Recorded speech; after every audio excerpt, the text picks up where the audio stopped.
Fala aí, galerinha, beleza? Estamos prontos para a live de hoje. Deixa eu ver quem tá aí. Hoje a nossa live vai ser com Carlos Cornejo. Essa live vai ser bem legal. Então, o pessoal tá chegando aí para a nossa live de hoje. Ulisses Alvarenga, joias. Fala, Ulisses Alvarenga, tudo bem? Grande mestre. Deixa eu falar um pouquinho para vocês. Nosso convidado de hoje é o Carlos Cornejo. Ele é o cara que fez esse livro aqui, ó. Esse livro aqui é muito bacana. Minerais e Pedras Preciosas do Brasil. Ele vai compartilhar com a gente hoje algumas histórias desse livro.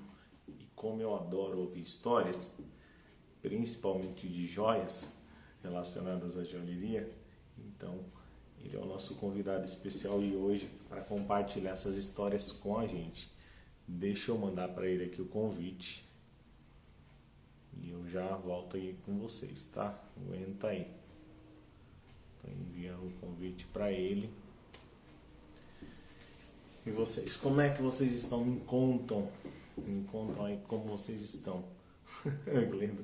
Eu consertei mais ou menos, Glenda. Meu óculos ficou meio zoado, mas tá bom. Vou conseguir fazer a live de hoje. Abraço, Ulisses.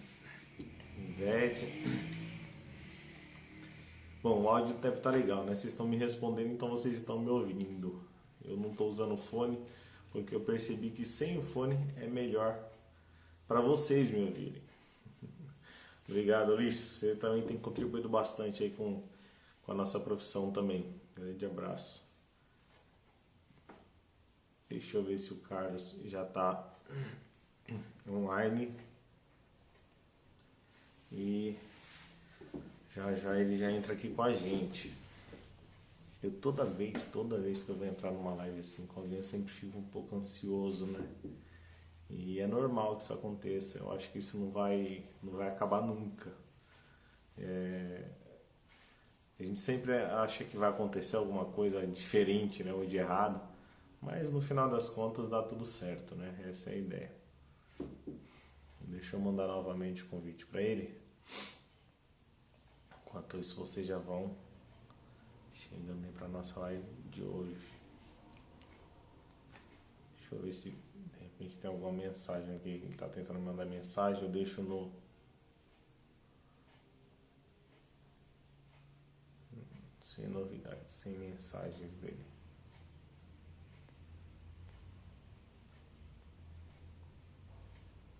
Bom, vamos aguentar um pouquinho, daqui a pouco ele chega. Esses dias eu fiz algumas lives surpresa aqui no Instagram e o pessoal ficou bravo comigo, falou: Thiago, você nem avisou nada. Bom, porque era uma live surpresa, né? Por isso que eu não avisei nada, tá? Então o pessoal ficou meio bravo, não consegui, perdi a live, se não deixou no ar, eu não deixei no ar porque não era oficial, por isso que eu não deixei. Ó o Carlos aqui, ó, deixa eu convidar ele.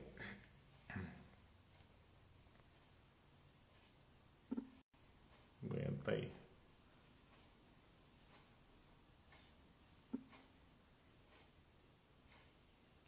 Ele já entrou na live, deixa eu só convidar ele aqui.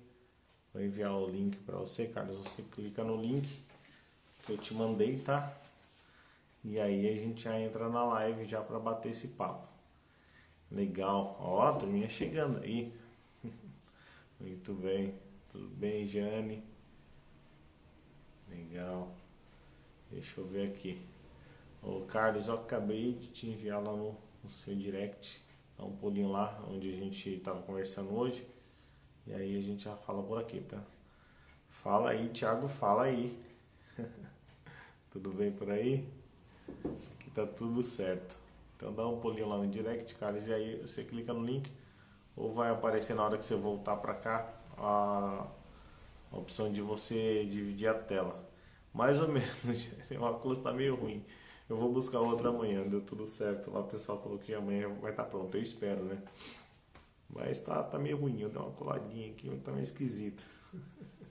Faz parte. Eliezer de Natal, boa. Eu esqueci seu nome, Eliezer. Tudo bem, Eliezer?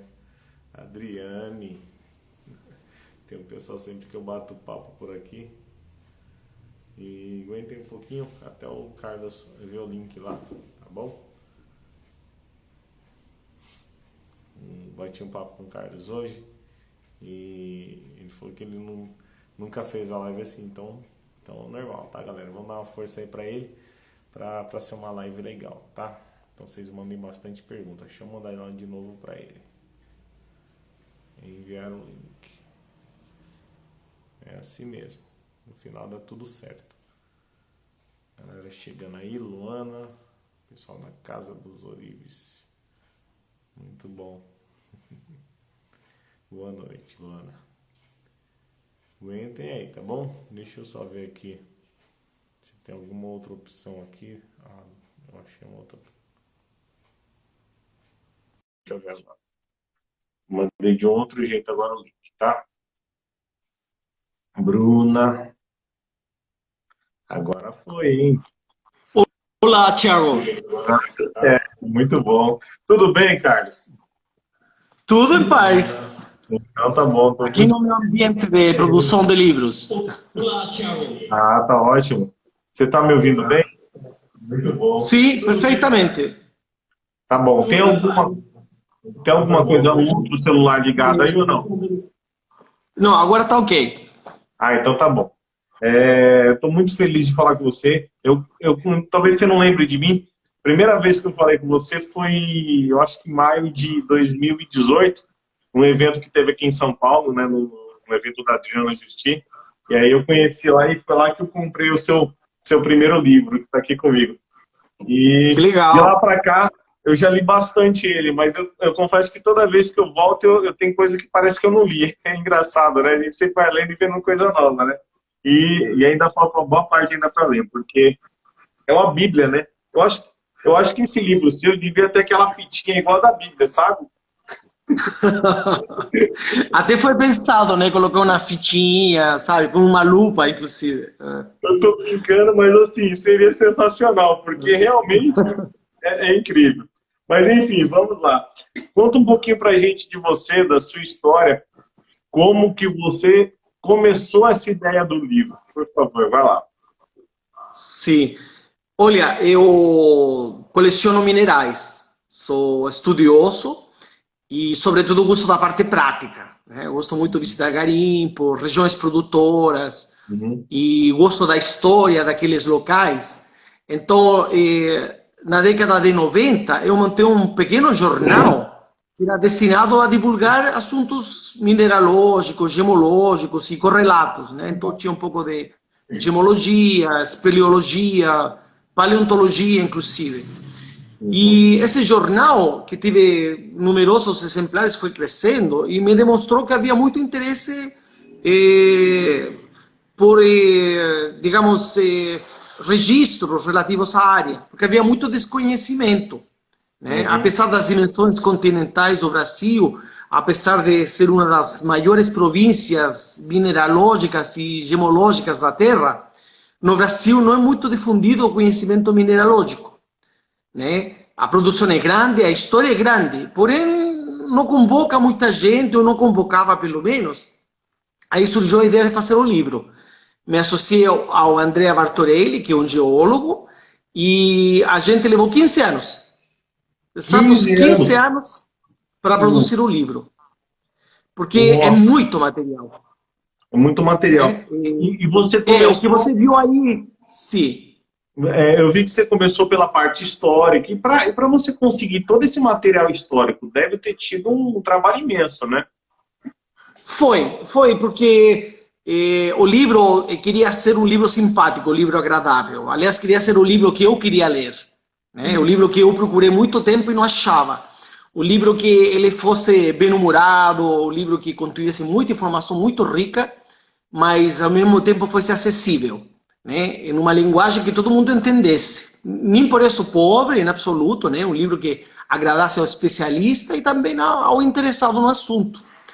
Dali que o livro precisava ser muito ilustrado. De fato, essa obra tem mais de 1000 imagens, né? Tem 712 páginas, e foi todo um processo reunir o material. Naturalmente, começamos, claro, pela história pré-cavralina do Brasil, ou seja, os minerais, as gemas já eram conhecidos pelas populações nativas, não era novidade, né, esse conhecimento que nós temos hoje.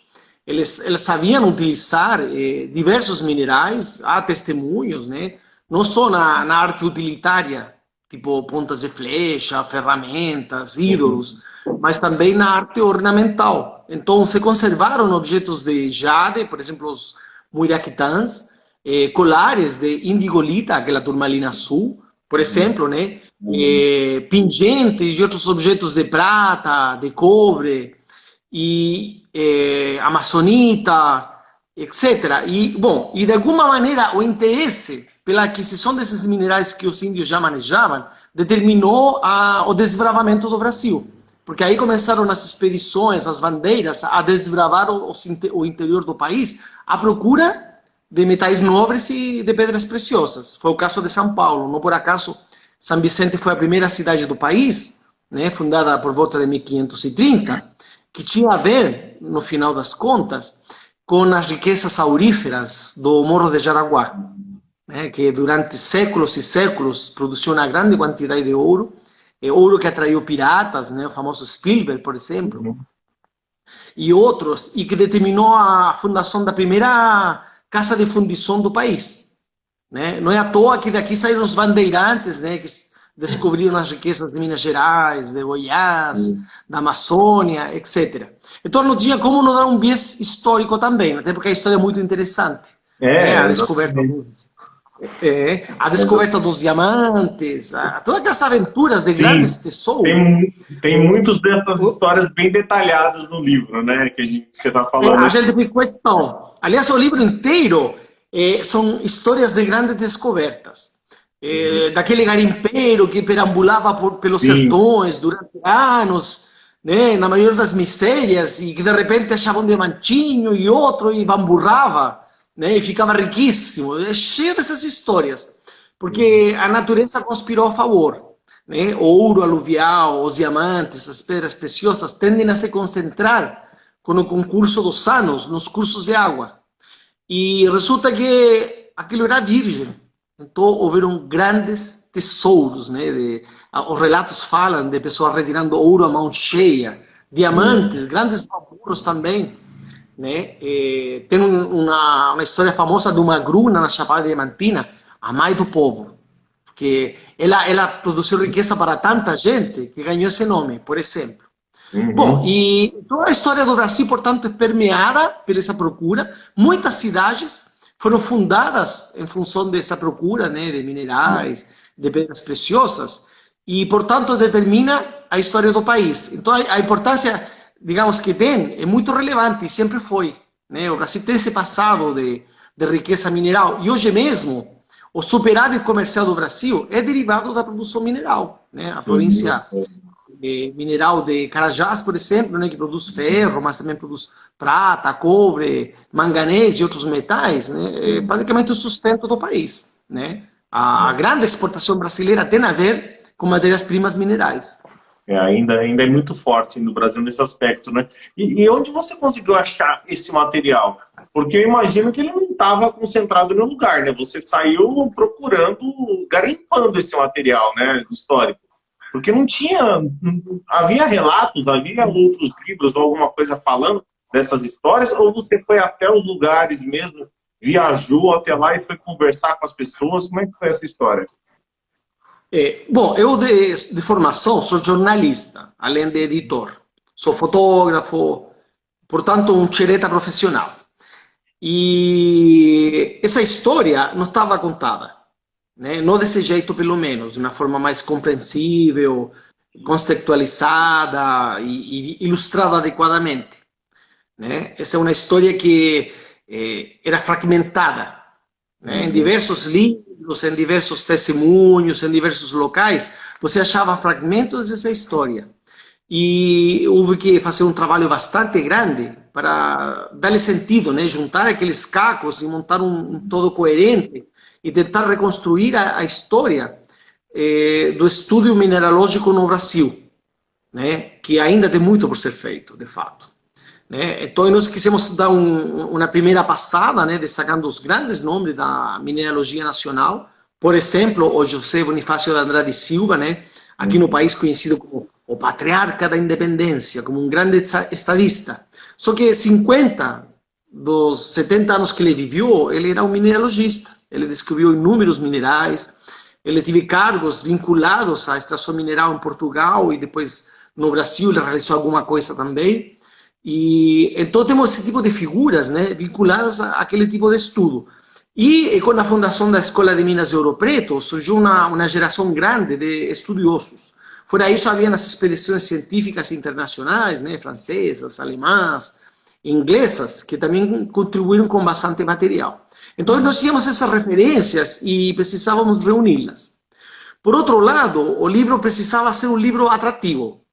E, para isso, nós precisávamos de pontos altos.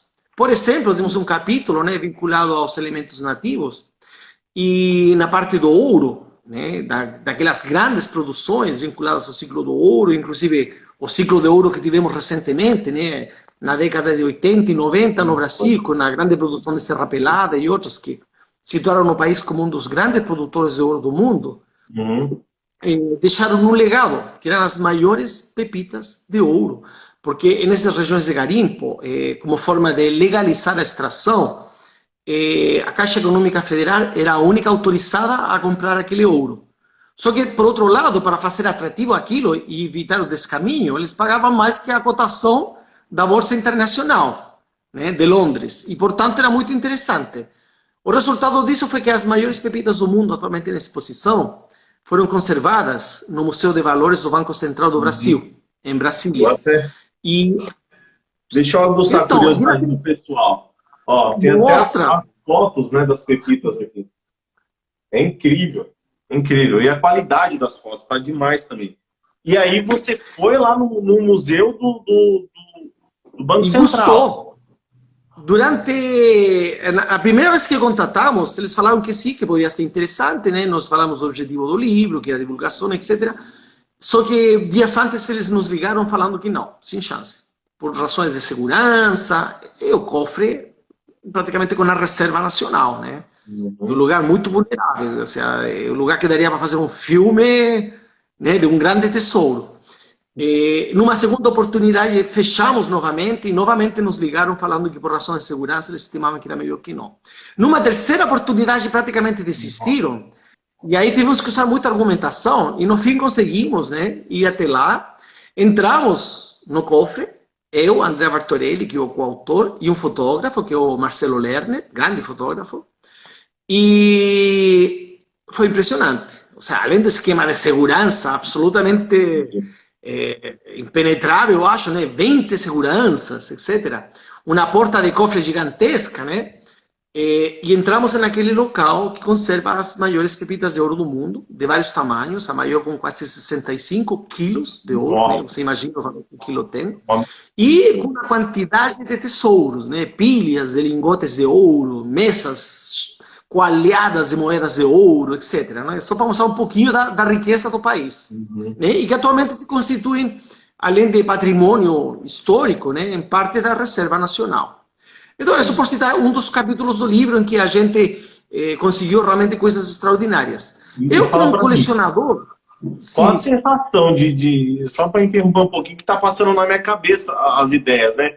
Qual a sensação de você estar dentro desse cofre com tanta coisa? Deve ser uma sensação muito louca, né? Olha, era de se beliscar, basicamente, porque é muita riqueza, né? Uma facção dessa riqueza faria qualquer pessoa muito rica. E por outra parte, eu sou escritor, né? Eu não conseguia parar de imaginar a possibilidade de fazer um relato, né, sobre o assalto. Porque você passa mil coisas. É um tesouro demasiado grande, né? É o que passa quando, por exemplo, assim, retrocedendo na nossa conversa, né? Por que uma gema, por que uma pedra preciosa é valiosa? É uma pedra. Você não come na pedra, você faz o que com uma pedra? Né? Não é uma coisa vital para sobreviver. Tem a ver com um instinto estético, que se acha no mais profundo da psique humana. Né? Assim, os primitivos seguramente pegavam pedras bonitinhas e penduravam no pescoço. apresentavam para a fêmea que eles queriam conquistar, usavam como talismãs, talvez faziam objetos, etc. Então, digamos, esse encanto pelas pedras está vinculado às emoções mais primitivas do ser humano. Acho que tá lá, já está no nosso inconsciente, a gente já nasce com isso lá preso e a gente não sabe, né? E fascina, né? Porque eu acho que a beleza, a beleza, o brilho, ela prende, ela fascina a gente, né? Tanto do metal então, e faz com que as pedras preciosas atinjam preços assim, quase absurdos, né? Como uma substância, um quilate, que é um quinto de uma grama, né, de certos diamantes, pode valer uma fortuna, um quilate, porque a pedra é vermelha. Né? Por exemplo, bom, e tudo isso aí parece teórico até que você pega uma pedra preciosa na mão. Né? E aí, sei lá, tem um diamante faiscando na tua mão, e dando cores iridescentes, e parece que tendo vida própria, e a sensação que você tem é querer fechar a mão e sair correndo.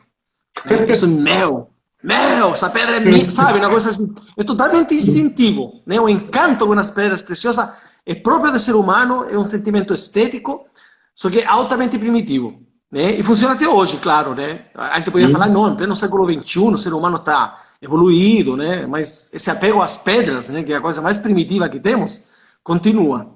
Então, a gente lida com essas emoções, né? Algo de raciocínio, não, essa pedra é muito rara, é muito valiosa, só daqui, lá, a composição química, as propriedades. E, por outro lado, o encantamento pela beleza da pedra. Então, é uma coisa assim meio indefinível, para ser sincero, né?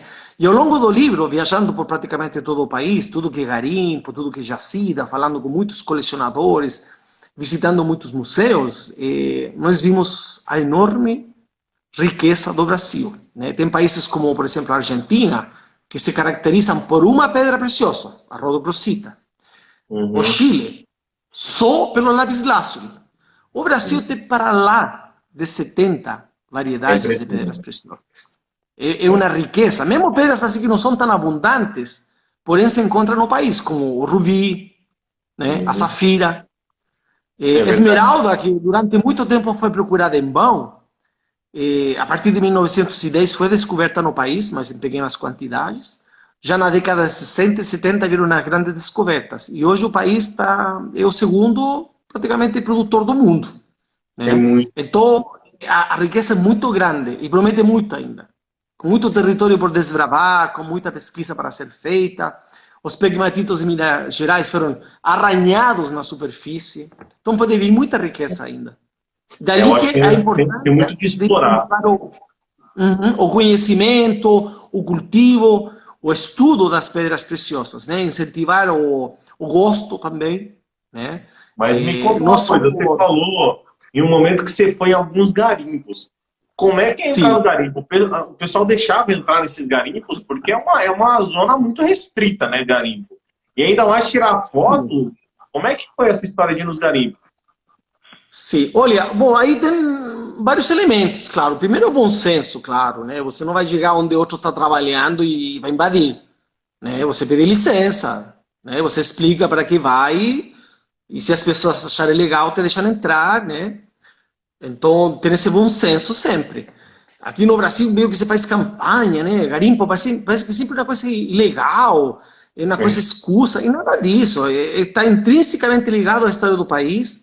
O 99% do garimpo é legal, né? É feito por pessoas que têm registro, que fazem pesquisa, que se dedicam, inclusive, por gerações a fazer aquilo. Então, claro que existe um garimpo aventureiro na Amazônia, em regiões proibidas, inclusive, né?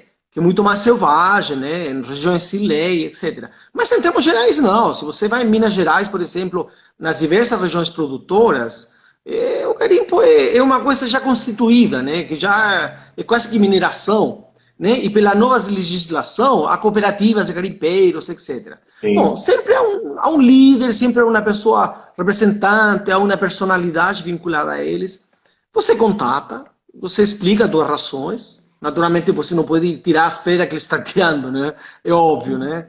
Então, como colecionador, claro, às vezes a gente pede licença e vai no rejeito. E se tem interesse em algo melhor, se oferece para comprar aquilo, né? E nesses termos, você vai descobrir que garimpeiros são pessoas muito corretas, né, que há um código moral intrínseco no relacionamento entre eles e que a palavra vale muito, né? Então a minha experiência sempre foi muito boa, de chegar mesmo nos dias que está sendo feita a apuração de ouro, diamante, e ser muito bem recebido, né? Claro, naturalmente explicando minha finalidade, Sim. mostrando a que eu vou, porque, claro, são riquezas, né? São valores, e sempre pode haver gente com más intenções, de fato isso acontece também, então há essa ressalva.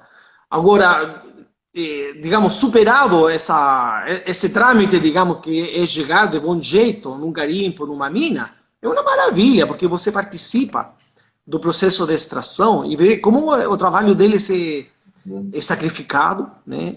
E como é belo também e quando ele é recompensado, né? Quando um garimpeiro bamburra, quando um garimpeiro consegue extrair uma belíssima pedra. É difícil um garimpeiro, apesar de às vezes não ter um grande conhecimento na área, né? É um conhecimento mais bem prático, ele não sentir amor pelo que faz, né? Quem não se encantaria, né? Qualquer ser humano se encanta quando está escavando a terra e aparece uma gema, aparece um topázio imperial, aparece uma água marinha, aparece uma turmalina, é fantástico, é um negócio E você extraordinário. pegou o momento de você estar no garimpo e o pessoal achar um veio de rocha com pedra, isso já aconteceu? Já aconteceu. Não é tão Ah, comum, claro, né? Porque loteria, claro, né? Às vezes um garimpeiro pode ficar anos antes de fazer um é. grande achado, né? Há regiões que sim, né? Que estão sempre em produção, há grandes minas que estão sempre produzindo. Porém, assim, grandes achados são ocasionais. Já tive a sorte, né? Tive uma mina de, por exemplo, de Turmalina Paraíba, né? Perto de Equador, no Rio Grande do Norte. E eu visitei justo que eles acharam um pequeno bolsão de turmalina. Nossa, acho que travou um pouquinho, mas já volta já. Aguenta aí que já volta.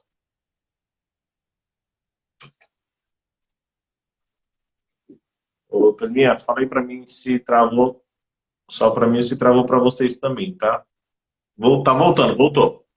Ah, ótimo, ótimo. Então, eu estava Você falou? contando que participei da extração de um caldeirão e que é uma coisa Uhum. fabulosa. O fato de pôr a mão numa cavidade e extrair turmalinas, extrair pedras preciosas, é fantástico. É uma coisa impagável a sensação.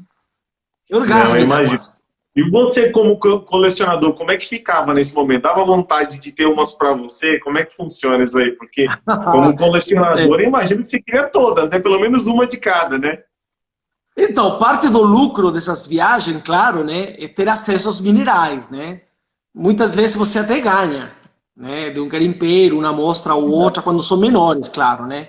E as outras você tem que negociar, obviamente, né? Tem algumas que Ah, são inacessíveis, aparecem pedras que valem dezenas de milhares de dólares, né?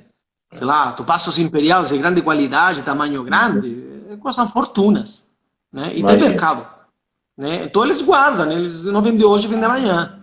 Tem mercado. E atualmente, como há uma falta de pedras preciosas e temos a facilidade do WhatsApp, acontece que às vezes o garimpeiro acaba de achar a pedra, já faz uma ligação com câmera para um possível comerciante em Minas Gerais ou no exterior e mostra a pedra e já vendeu a pedra antes dela ser extraída.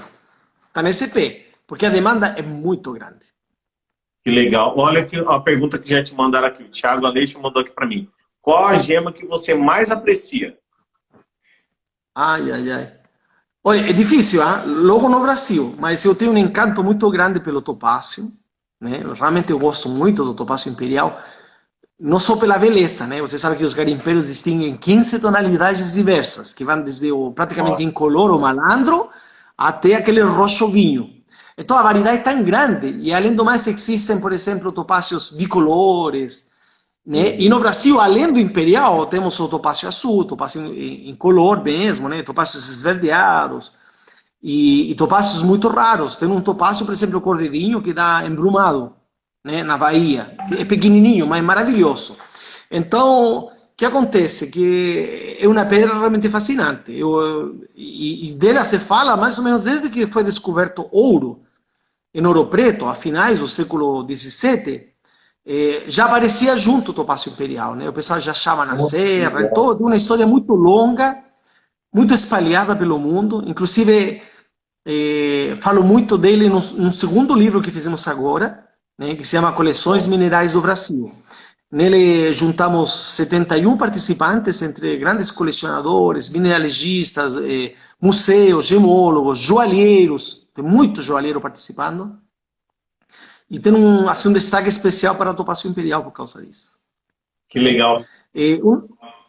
Sim. Um outro aspecto importante do livro é a fotografia, né? Naturalmente, uma foto tem que fazer jus à beleza da pedra preciosa, né? Na tonalidade perfeita e na beleza. Então, como eu sou editor, eu acompanhei pessoalmente a impressão daquele livro. Fiquei 5 dias acordado, né? Não tirei as botas em 5 dias. De repente tinha uma pausa de 5 minutos, 15 minutos para dar um cochilo. Mas em termos gerais fiquei 5 dias acordado. Por quê? Porque o impressor, apesar de ter provas para acompanhar, não tem por que ter intimidade com o tom perfeito de uma esmeralda, de uma turmalina característica de determinada lavra, etc. Então a única solução mesmo era acompanhar e, na impressão, tentar corrigir as cores, aprimorar elas, e etc. Né? E isso foi feito numa técnica que é conhecida como estocástica, que é um tipo de retícula aleatória que facilita, que torna a imagem mais precisa, mais bela, mais realista, né? E que ao mesmo tempo no futuro permite ser reproduzida, né? Ela vira um original. E como o livro, a finalidade dele, além do mais, é altamente, digamos, cultural, histórica, para nós é interessante que esse material passe para frente, né? Chutar para frente o conhecimento acumulado. A qualidade é incrível do livro.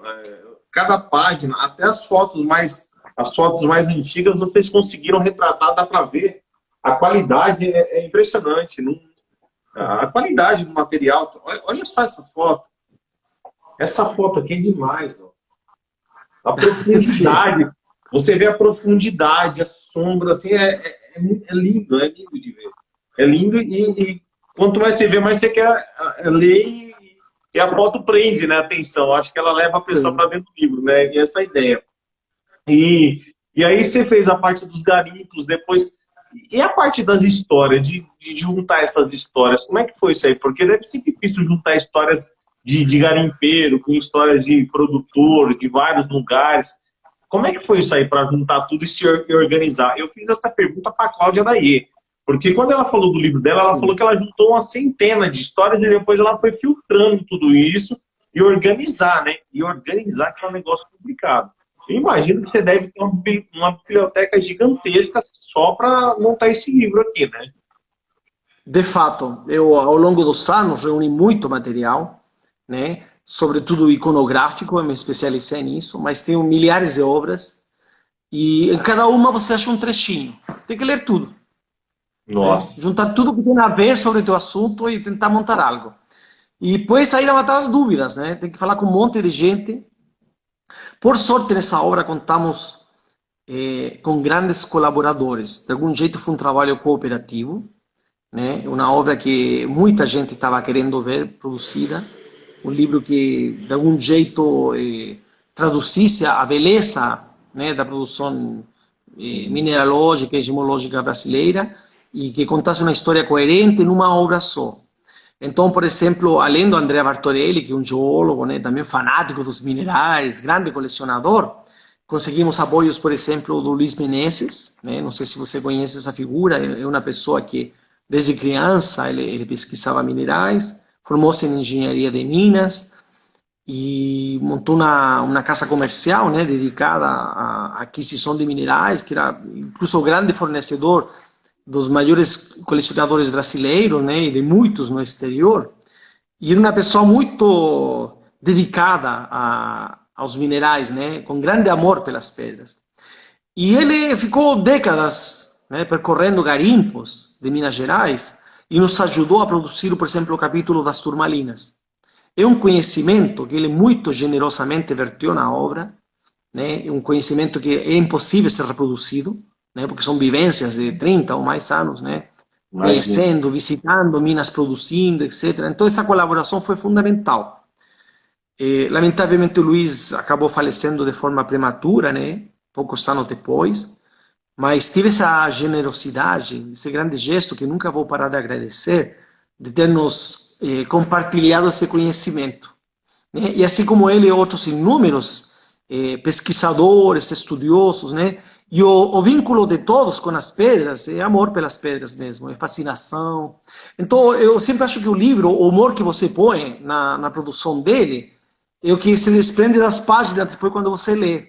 Né? E esse livro foi feito com esse sentimento, com entusiasmo, com fascinação, com amor mesmo e com muito bom humor, sabe? As pessoas que participam fazem por prazer.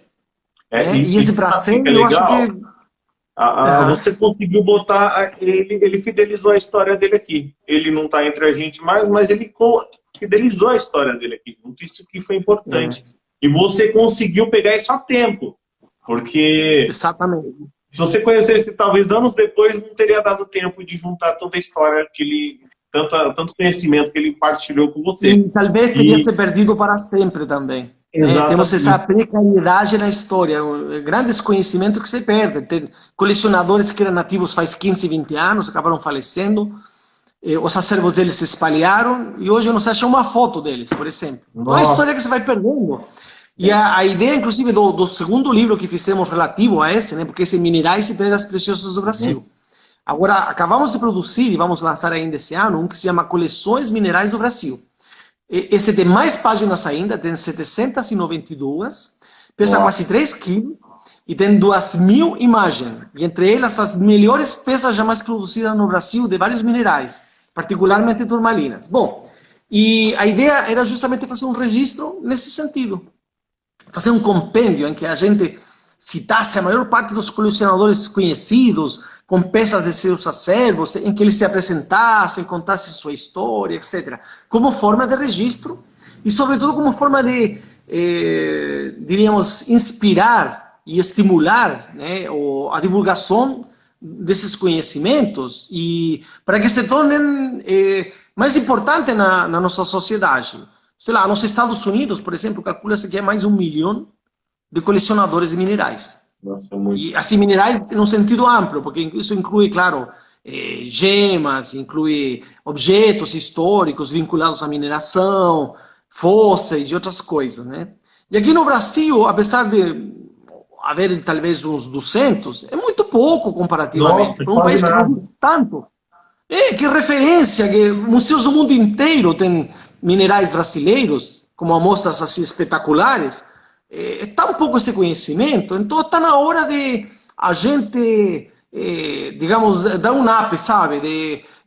Tem talvez milhares de pessoas, inclusive, que se dedicam a áreas correlatas, como a lapidação, a joalheria, né? E por essa via, né? Por essa apreciação que o público tem dos minerais, também é importante dar a conhecer a importância da gema brasileira, o valor, as características, etc. Então é um benefício comum, não só para quem gosta, sino também para quem vive, né, desse mundo das pedras. E o segundo livro, ele foi numa vertente um pouco diferente do primeiro, né? Você tem a capa dele aí para a gente ver só a capa dele? Sim. Correto. Deixa eu ver. Esse aqui. Olha. Nossa, ficou lindo. Esse é um topázio azul espetacular de um colecionador italiano que mora em Valadares, o Marco Tironi. Esse aqui é um topázio imperial fantástico na lombada do livro. Né? E esse aqui é uma turmalina rubelita da lavra do Cruzeiro, que são referências mundiais. Incluso faz parte de um bamburro de quase 2 toneladas de cristais. O Legend Pocket. Nossa, o Caldeirão Lendário. Eu estou curiosíssimo para ver esse livro. Eu estou curioso demais. Muito legal. O Robson mandou a carinha chorando aqui.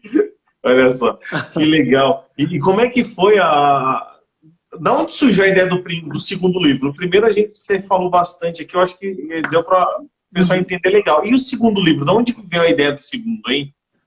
Ou você já tinha, quando você fez o primeiro livro, você já tinha a ideia do segundo? Não, mais ou menos só. A verdade é que não necessariamente, claro, a gente sempre que produzir mais, né? Escrever livros é um trabalho sem fim. Você termina um, já quer fazer o próximo.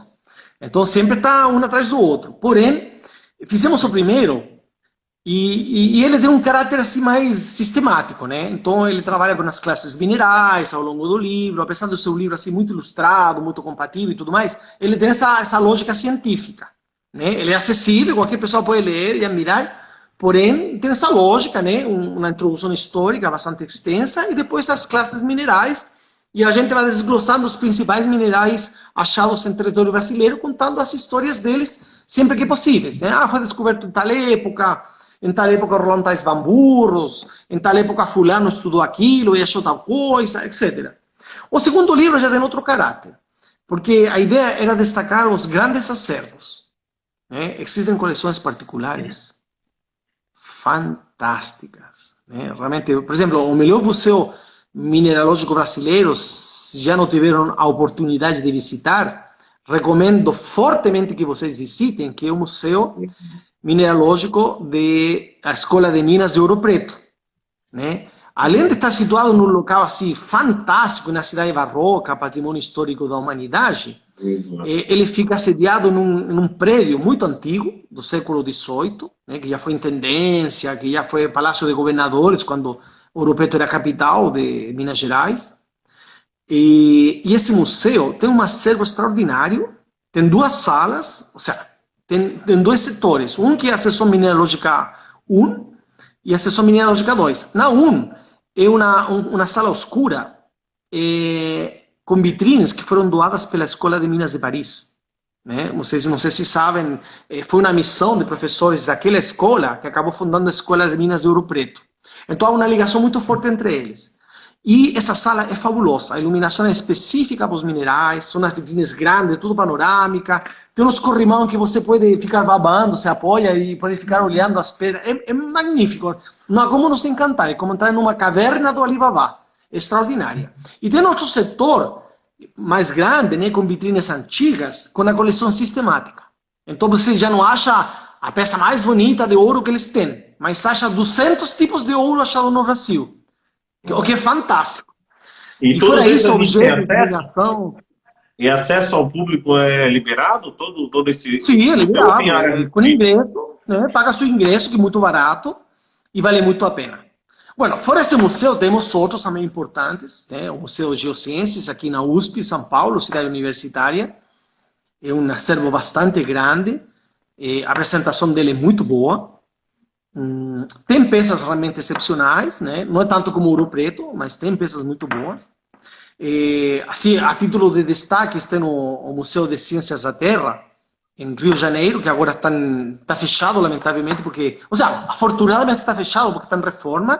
Eles estão reestruturando o prédio, o museu vai voltar muito maior, muito mais bonito. Também recomendo vivamente, assim que ele abrir, vocês visitarem, né? E assim como esse, há outros espalhados pelo país.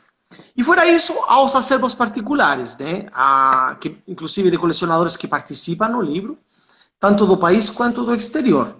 Os do exterior tinham como condição que só fossem peças brasileiras. Já os do país podiam mostrar peças de qualquer lugar, né? Porque as peças estão aqui. Mas para não perder esse acento brasileiro, digamos. E há coleções fenomenais, né? E com boa fotografia foram apresentadas. E realmente o livro é um prato cheio nesse sentido. Tem exatas 2.000 imagens. Nossa. E tem fotos de página inteira. Deixa eu ver se acho algumas. Só para dar uma ideia. Olha, que legal. E tem os bamburros e muitas coisas. Né? Por exemplo, turmalinas. Nossa, incrível. São peças assim, claro, nível internacional. Não dá para acreditar, né, que isso é real, né? Olhando assim, não dá para acreditar que é real. É incrível. Incrível. Se encontra entre as mais belas do mundo. Vou mostrar outra aqui. Por exemplo, aqui também, é de um outro, já de uma casa comercial de Minas Gerais, né? O acervo de turmalinas deles. Que legal. Que legal demais. E temos também mais uma cá, que é muito interessante. Deixa eu ver. Bom, e o livro tem capítulos sobre meteoritos, tem gemas, joalheria, é bastante amplo. Por exemplo, aqui. Nossa, só tão incrível. Vou mostrar alguns verilos também. Dá vontade de pegar. Eu mesmo não paro de me admirar. Aqui tem outras turmalinas. Que lindo. Não, são Gente, peças fenomenais mesmo, realmente nossa. inspiradoras, né? São peças que você fazem querer estudar, fazem querer ir a campo, a procurar, né? Ter algumas pelo menos para estudar, para guardar em casa, né? Olha essa água marinha aqui. Nossa, olha o tamanho disso. Incrível. É, e aqui está retratada em um tamanho menor ao tamanho real. É uma peça colossal. É excepcional mesmo, pesa 2 quilos. Nossa, já estão Então, o perguntando quando Brasil. que você vai liberar o livro para venda, ó. Ah, sim. Aqui tem. Nossa, incrível. E ela, aí ela Bueno, e está dessas no tem estado aos montes, natural, né? O né? livro está cheio disso. Oi? Essas pedras todas em estado natural, nenhuma foi manipulada, né? Não, não. Claro, tem capítulos no final do livro que tem a ver com lapidação e tem a ver com Sim. joalheria. Naturalmente, aí sim. Mas o grosso do livro é tudo natural, né? Nossa, Excepto que incrível. a gente especifique que foi uma peça lapidada ou polida, etc. Né? Sim, Mas, em sim. termos gerais, são minerais assim, do jeito que foram achados. Então, esse livro levou mais ou menos um ano para ser produzido. Contamos com a colaboração de inúmeros participantes, como acabo de explicar, né? Das mais variadas vertentes, né? Tem mineralogistas renomados, como o Daniel Atencio, né? Geólogos importantes, como o Dúlio Moura, tem empresas de mineração, como a Lavra da Pedreneira, a Mina do Cruzeiro, a Mina da Golconda e outras participando, né? Grandes produtores de esmeralda também, por exemplo, Legal. e de outros inúmeros minerais. Então é bem amplo. E fora isso, claro, tem um monte de colecionadores que abriram os cofres e mostraram as peças mais interessantes. O interesse se dá por várias razões. Claro, uma é porque a peça realmente é excepcional, muito bela, e grande, e bonita, e valiosa, né? Mas, assim, da nossa perspectiva, também porque o mineral, apesar de às vezes ser uma amostra mais modesta, é um mineral descoberto e descrito no Brasil, um mineral tipo brasileiro. No Brasil já foram descritos 72 minerais pela primeira vez, né? Também porque tem colecionadores que todo o acervo deles foi recolhido. Tem gente que não quer comprar, né? Que visita minas, garimpos, né? E monta acervos só de pedra que ele achou na natureza. E olha, e tem uns caras que ou tem muita sorte, ou também, claro, com o concurso dos anos, né? Se dedicando ao assunto e pesquisando, indo atrás, conseguiram levar a se montar acervos extraordinários só com peças adquiridas dessa forma, coletadas na natureza. Então, Bom, há várias vertentes no livro, né? Há acervos que são de interesse histórico, né? Porque tal peça pertenceu a tal pessoa, ou porque foi descrita em tal época, né? Por exemplo, a primeira brasilianita descoberta no Brasil, no ano 45, ele está no Museu de Ciências da Terra, em um cristal grande, desse tamanho, né? E foi achado junto com outros minerais, escorçalita, solsalita, que só naquele local, né, de Linópolis são achados, por exemplo. Então, são várias vertentes, né? Tem capítulos que são mais bem relatos, né? Alguém que veio ao Brasil na década de 70 e visitou os principais locais, os principais colecionadores, e ele conta como que foi aquela experiência, por exemplo.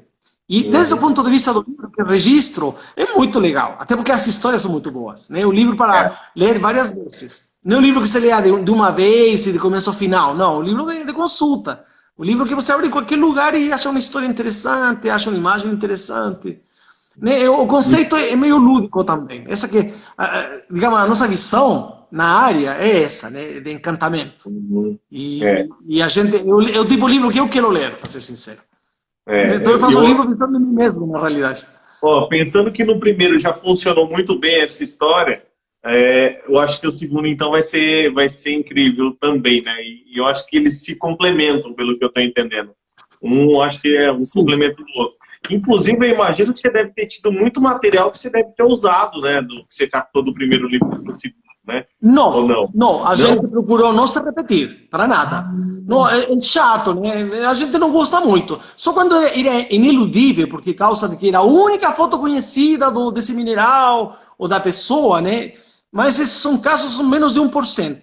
Né? A gente procurou não se repetir, não tem graça.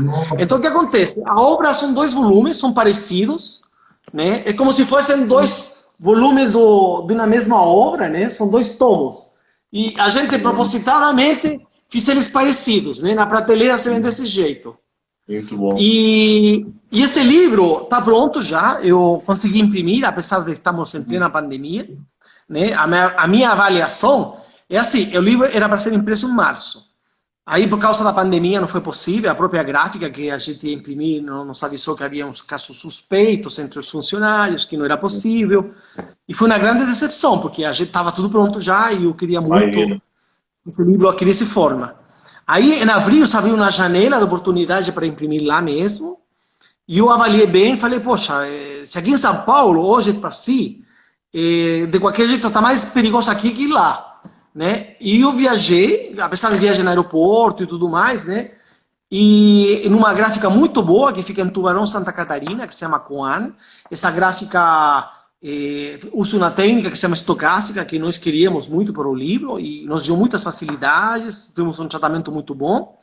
E acabei, depois de 6 dias acompanhando máquina, imprimir o livro, né? 6 dias em que também, apesar de haver uma suíte para os clientes, né? Eu nunca tirei as botas, né? Eu me jogava nos minutos que eu tinha para dar um cochilo, digamos.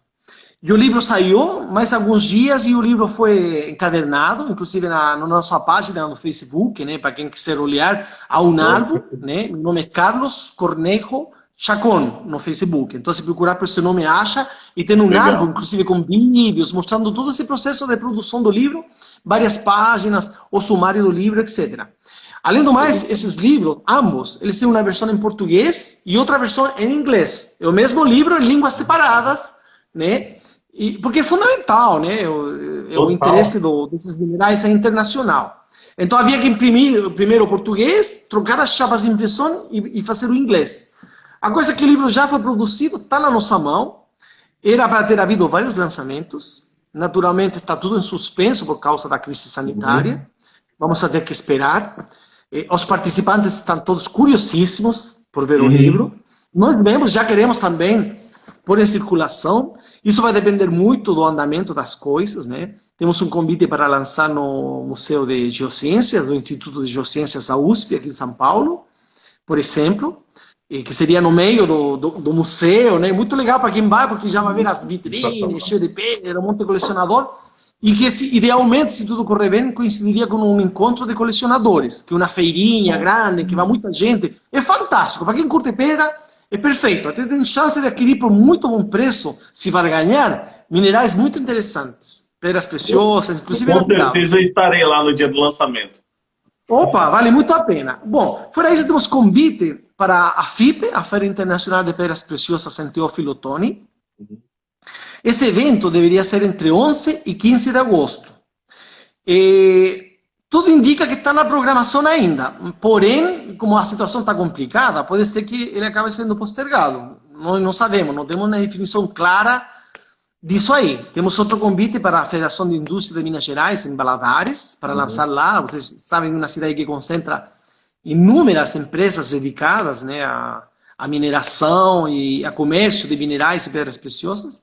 E também um convite para lançar em Belo Horizonte, no Museu das Minas e do Metal, né, o MM Gerdau, que fica aí na Praça da Liberdade, um palácio magnífico, que era a antiga Secretaria de Educação, e um lugar fantástico, e que também coincidiria com uma feira de colecionadores lá, né, que lá tem pessoas muito relevantes na área. Seria fantástico.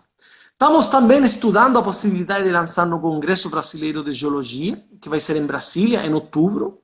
Agora, todos esses eventos estão em suspenso no momento, né? Realmente, se a situação sanitária melhorar assim, significativamente, quem sabe em julho, seja possível, né, realmente realizar esses eventos. Então, na primeira oportunidade, naturalmente, nós comunicaremos por diversos meios, faremos uma assessoria de imprensa e tudo mais, e a ideia nossa é justamente juntar quanto mais gente interessada na área, melhor.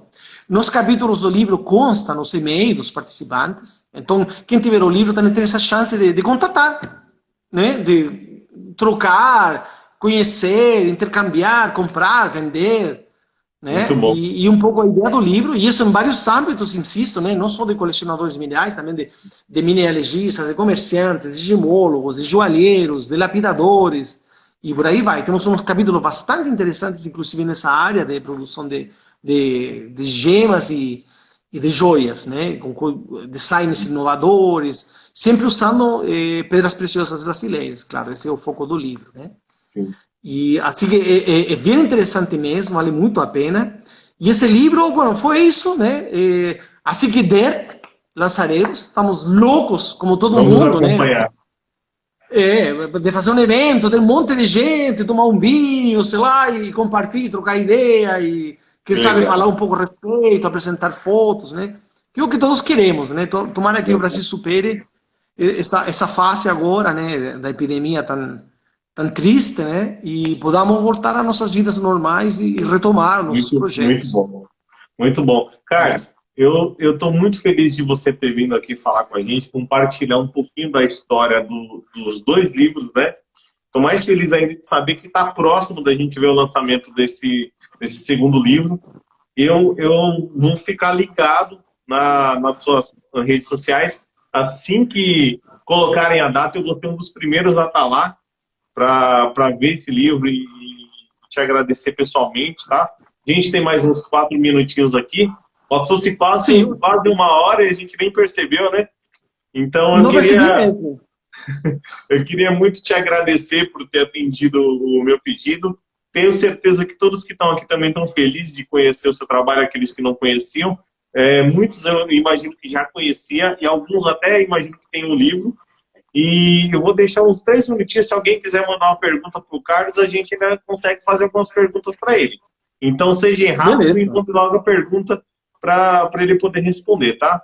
E fiquei feliz de verdade, espero que a gente tenha a oportunidade um dia, quem sabe, se eu tiver a oportunidade de conhecer a sua biblioteca, vai ser algo sensacional, né? Você deve ter uma biblioteca imensa aí.